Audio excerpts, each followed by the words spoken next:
So I use a variety of cord, including some that are artificial leather. I use real leather, vinyl cord. And then what I do, when I first practice making these, I'll make one for myself. So I do keep beads in a little container, and I only take out the beads that I want to use, and I only put limited beads in my tray because accidents happen. And I'd rather go looking for 15 beads than 300. Oh, yeah. So I'm just going to take out a few beads that I think I want to use. And I have my beads from different sources that I use. So some of them will be crystal cut and some of them will be pearl cut. I have some that are plastic. Just a good variety. But I always keep these things closed. There we go. And then I only put a few in the tray or the paper. These are some of the threads that I use to thread the beads onto the cord, and different colors depending on what effect I want on the cord. Now you need to be careful with this thread. You don't want to have any pieces of thread laying around the floor. This thread is very thick and it's thermically bonded, so it's treated so you can be stiffened at the end. All you do is just pull the ends, and then you can use it to easily thread beads. So you don't want pieces of thread anywhere around pets or small children, because if they eat and swallow this can be very catastrophic for your pet or for children. So I always try to be careful not to have beads laying around where my cats can get them or where any children can get them. So I use the back of a bin cover.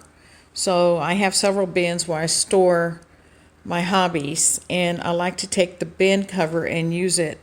I flip it upside down because then I can use it to catch buttons if they roll around, depending on what's going on, or if I bump my workstation. So we get one knot that we tie on top, and then we tie 2 knots underneath. We want to start out with a slightly smaller bead on the beginning. So I'm going to make sure that we get a smaller bead so it looks nicer and more finished. Gives it a nicer pop, more finished look. So here. So as soon as I get my thread through, so I'm pulling the thread.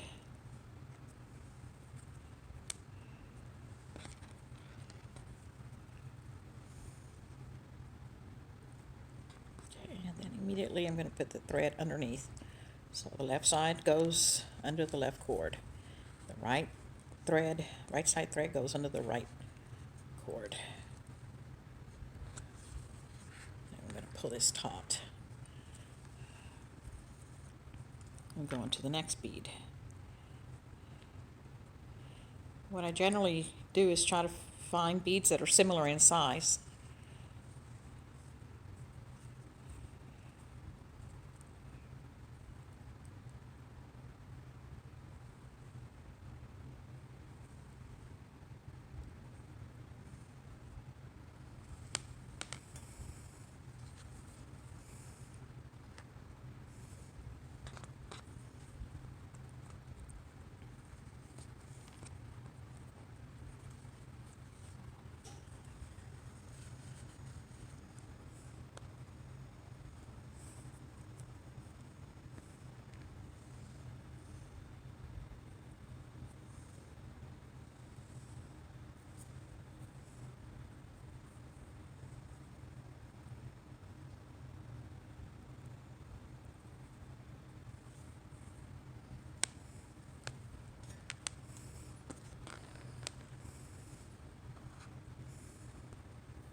some of the beads that I have are glass.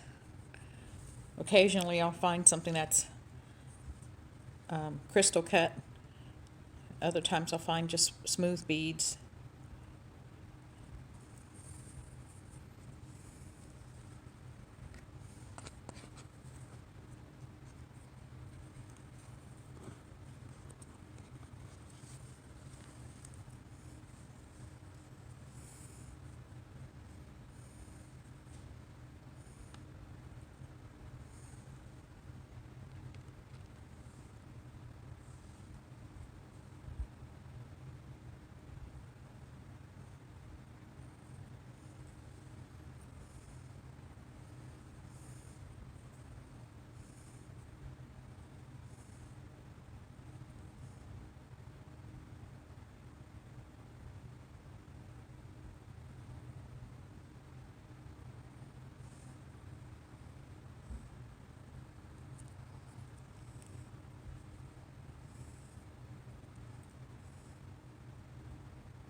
And that's why I use the back of a cover for a band, because it has the edges that will catch any of the beads that I drop.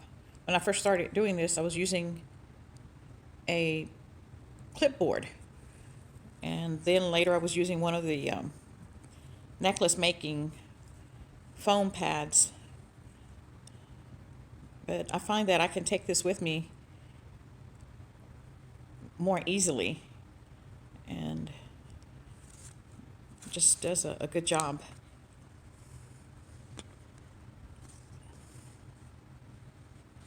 I like to put a pillow underneath this band cover and use it like a little desk.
So I keep a minimal amount of beads on this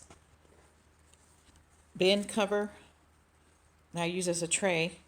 So if I ever have a kitty cat jump here, or if I knock it over, I only have a few beads that I have to look for instead of the open boxes or cups. I use the Jello, plastic Jello shot glasses. They're not real glass, they're plastic. But I tend to keep the lids on things because I've had one too many times where I've knocked something over by accident and have to go find all the beads. A few months later, the cats will still be finding beads in corners and places where I didn't see them.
Yep, and that's what I do sometimes. I may bump something, but I have a limited number of beads on this tray, so that if something does happen, I won't lose a large amount of beads on the floor.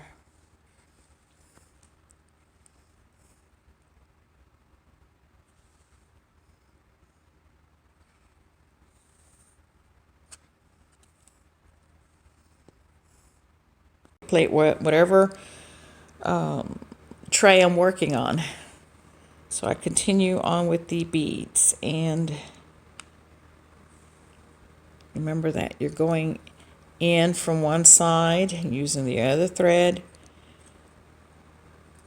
to also go through the same bead in opposite direction. Then you're pulling the ends gently. You're going to finesse this bead to sit. And now you're going to put the left string underneath the left cord, the right string underneath the right cord. Now this is a single row of beads. So I still make these bracelets with multiple rows, and I'll show that in a future video. So this is the last portion of the bracelet. The thread goes again to the back. Okay.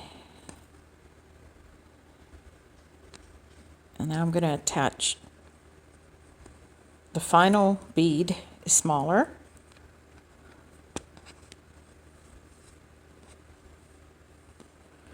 And remember that if you get the chance and you want to make these, if you decide to buy a lot of cord that's one color, you can also find thread that you can use so it's the same color.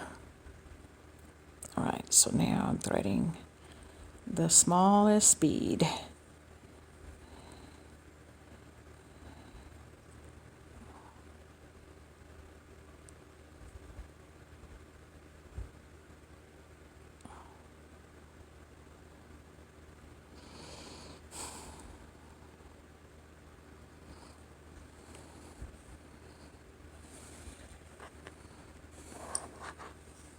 I'm loosening the lower portion of the cord. I don't want this to be. Okay, so now I'm getting the thread goes under, and the right side thread goes under the cord. Okay, so now I'm going to tie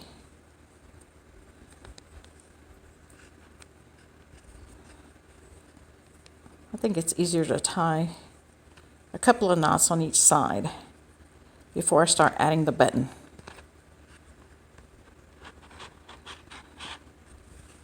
Okay, let's see if I can adjust this.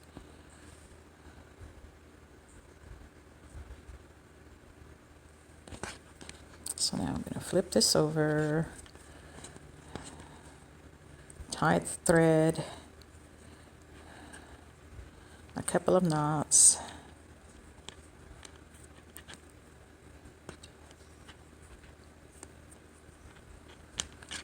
All right, so this is the back. Okay, and I'm going to start to thread.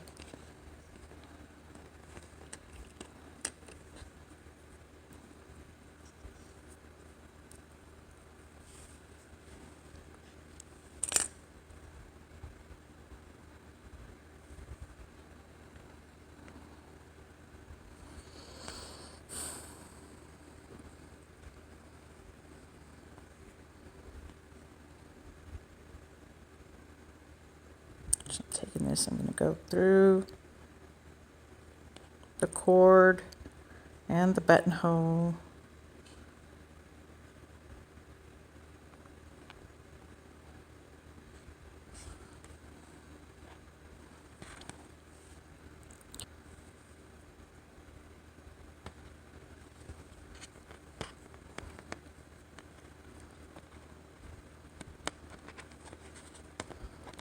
Okay, so this is the back.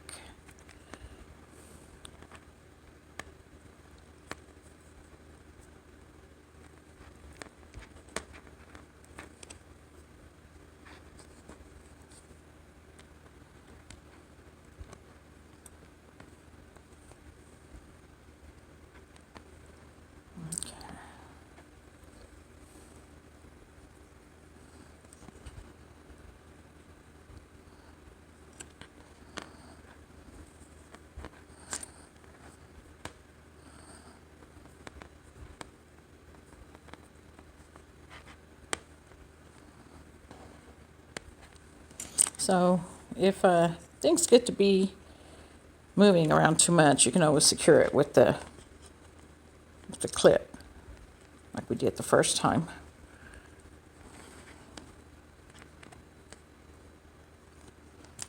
And I don't want to have too much play from my button, so that's part of the reason I want to have this on snug.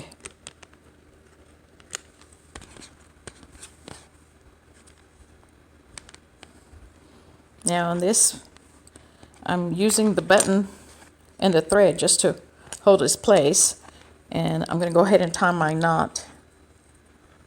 Now if you don't want to tie a knot, if you have your cord too short, you don't have to. You just have to work to make sure that the thread is securing the button really, really well. So here I'm tying a small knot. It's kind of part of the decoration on this bracelet. So I'm going to continue attaching the button to the bracelet.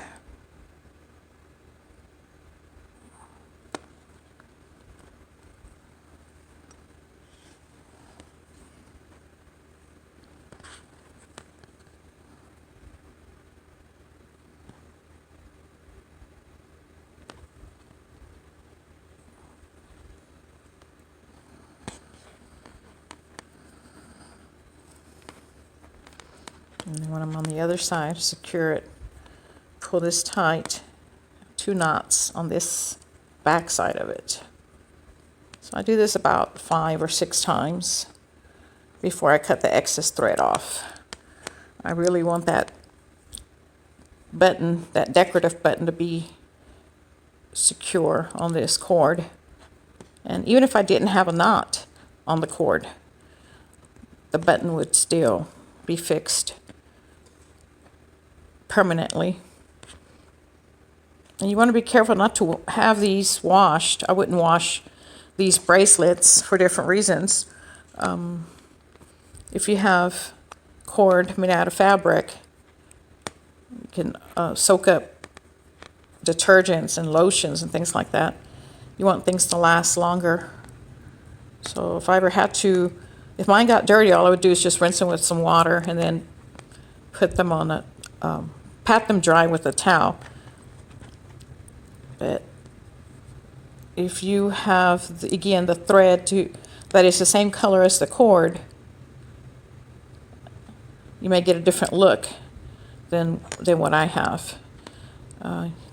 There is a crystal thread, but it's not really that clear, and it's a little bit hard to maneuver when I use it.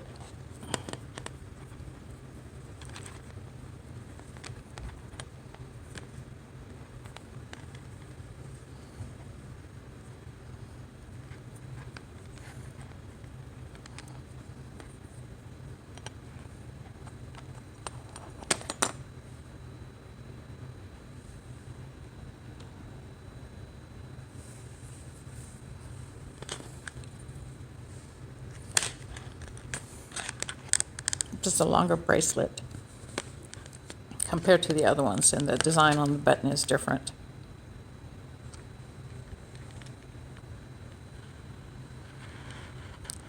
But I think it gets the job done.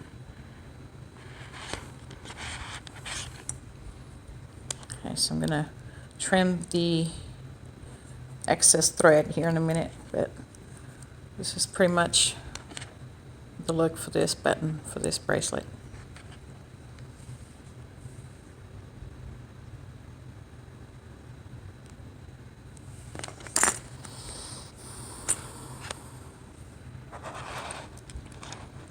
So these are several of the bracelets that I've made recently. So this one has 2 beads. Whenever I made this, I used the same size beads.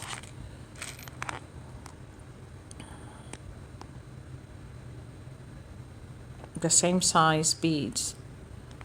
So instead of 1, I would go through 2 beads.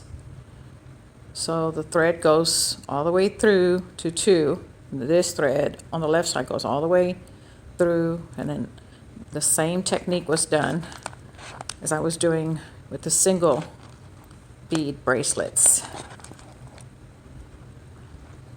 And I think The places that I bought the buttons, I've actually had them for quite a few months. So I just went and found these, some sellers online. You can find these on eBay or Etsy. If you have old jackets and you want to use some of the vintage buttons on old, from old work clothing or old coats or sweaters, a lot of times you can find things in a resale shop. So I still have some old buttons. These are a dark blue and they shimmer, so I could use this also when I make my my next red, white, and blue bracelet. I think I'm gonna use the red cord, and then I'll probably put one of these blue buttons at the end.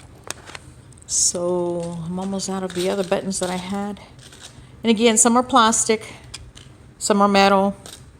You can use wooden buttons, whatever helps you to achieve your goal of making something original.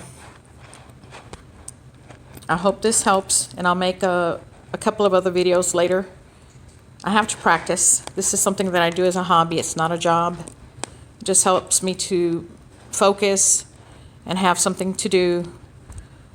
And it's something that if I don't feel well, I can set it aside and come back later and work on it. But this is also a good craft if I were younger and I was a student and I would need a break from my studies. I could make a couple of these as I take a break from studying, and then I could, again, just cover this with a towel and set it aside, so then I would go back to studying. It just gives you something to kind of clear your mind. I hope it works for you and the group or your friends or family, whomever you're making these for. These are good friendship bracelets or bracelets, you know, for a school, or if you want to make something for patriotic colors.